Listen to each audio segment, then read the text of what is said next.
बारामतीतील काटेवाडीत पार पडला संत तुकाराम महाराजांच्या पालखीचा रिंगण सोहळा। रिंगण सोहळ्याची ड्रोन दृश्य एबीपी माझाच्या प्रेक्षकांसाठी। साताऱ्याच्या लोणंदवरून संत ज्ञानेश्वर महाराजांची पालखी पंढरपूरकडे मार्गस्थ। तरड गावाजवळ चांदोबाचा लिंब इथं पार पडलं माऊलींच्या पालखीचं पहिलं उभं रिंगण।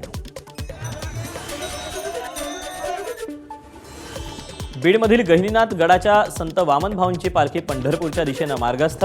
बालाघाटच्या डोंगर रांगांमधून जाणाऱ्या पालखीचं मनमोहक दृश्य माझाच्या कॅमेऱ्यात चित्रित।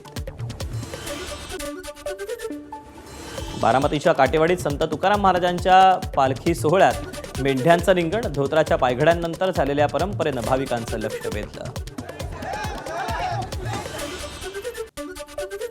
गुजरातच्या राजकोटमधील जगन्नाथ रथयात्रेदरम्यान धार्मिक विधी। पारंपरिक धार्मिक विधीनं भाविकांचं लक्ष वेधलं। काँग्रेस अध्यक्ष मल्लिकार्जुन खरगेंचं पंतप्रधान मोदींना पत्र। मतदारसंघाच्या पुनर्रचनेवरील चर्चेसाठी सर्वपक्षीय बैठक बोलावण्याची पत्राद्वारे विनंती।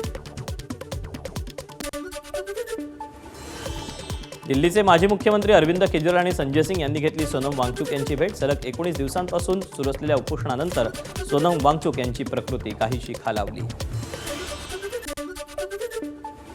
नवी दिल्लीतील जंतर मंतरवर वंचितचे अध्यक्ष प्रकाश आंबेडकर यांनी घेतली सोनम वांगचुक यांची भेट। तब्येत खालावल्यानं वांगचुक यांच्या प्रकृतीची विचारपूस केल्याची माहिती।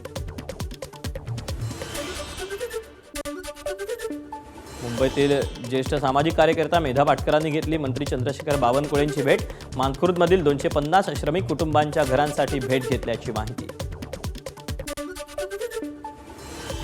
खासदार सुप्रिया सुळे आणि प्रतिभा पवारांनी दिली मनसे अध्यक्ष राज ठाकरेंच्या निवासस्थानी भेट।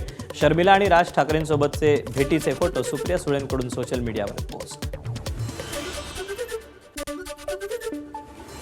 परभणीत स्मार्ट मीटर विरोधात शरद पवारांची राष्ट्रवादी आक्रमक। शरद पवारांच्या राष्ट्रवादीचे प्रदेशाध्यक्ष शशिकांत शिंदेही आंदोलनामध्ये सहभागी। मुंबई महापालिकेच्या कायद्याचं पुस्तक इंग्रजीमध्ये असल्यानं ठाकरेंची शिवसेना आक्रमक। महापालिकेला मराठीचा विसर पडला का? ठाकरेंच्या शिवसेनेचे नगरसेवक सचिन पडवळ यांचा सवाल। हिंगोलीत ठाकरेंच्या शिवसेनेचं घंटानाद आंदोलन। औंढा नागनाथ पंचायत समितीतील आर्थिक गैरव्यवहार प्रकरणी आरोपींवर गुन्हा दाखल करण्याची मागणी। धुळ्यात भाजप दिव्यांग विकास आघाडी आक्रमक। एमपीएससीच्या माध्यमातून निवड झालेल्या एका अधिकाऱ्यानं कथित बोगस कर्णबधिर दिव्यांग प्रमाणपत्राच्या आधारे शासकीय नोकरी मिळवल्याचा आरोप करून आंदोलन।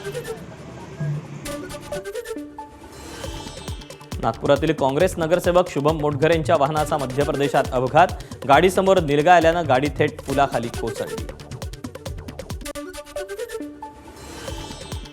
अरबी समुद्रात 350 वर्षांपेक्षा जास्त काळ डौलानं उभ्या असलेल्या सिंधुदुर्ग किल्ल्याला भगदाड पडल्याचा रहिवाशांचा दावा। या समस्येकडे पुरातत्व विभाग दुर्लक्ष करत असल्याचाही आरोप। साताऱ्याच्या शानबाग शाळेत क्लोरीन गॅसचा सिलेंडर लीक झाल्यानं खळबळ। 3 विद्यार्थिनींची प्रकृती बिघडली। घटनेमुळे संतप्त पालकांकडून शाळेची मान्यता रद्द करण्याची मागणी।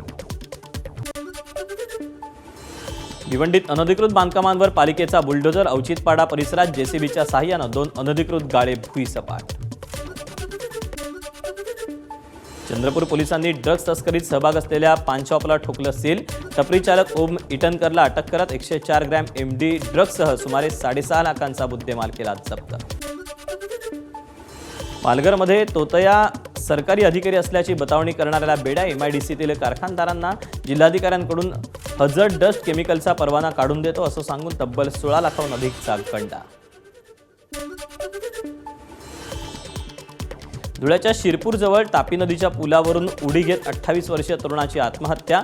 आत्महत्येपूर्वी व्हिडिओ शूट करून कंपनीतील 2 मुलींवर गंभीर आरोप। ऑफिसमधील मुलींनी खोटा गुन्हा दाखल केल्यानं आत्महत्या केल्याची माहिती। रायगडच्या उबरणेवाडी आदिवासी ग्रामस्थांचा खडतर प्रवास। उदरनिर्वाहासाठी शिडीची या आधारावर ग्रामस्थांची पायवाट। डोंगर धबधबे कडे कपाऱ्यातून पार करावी लागते खडतर पार।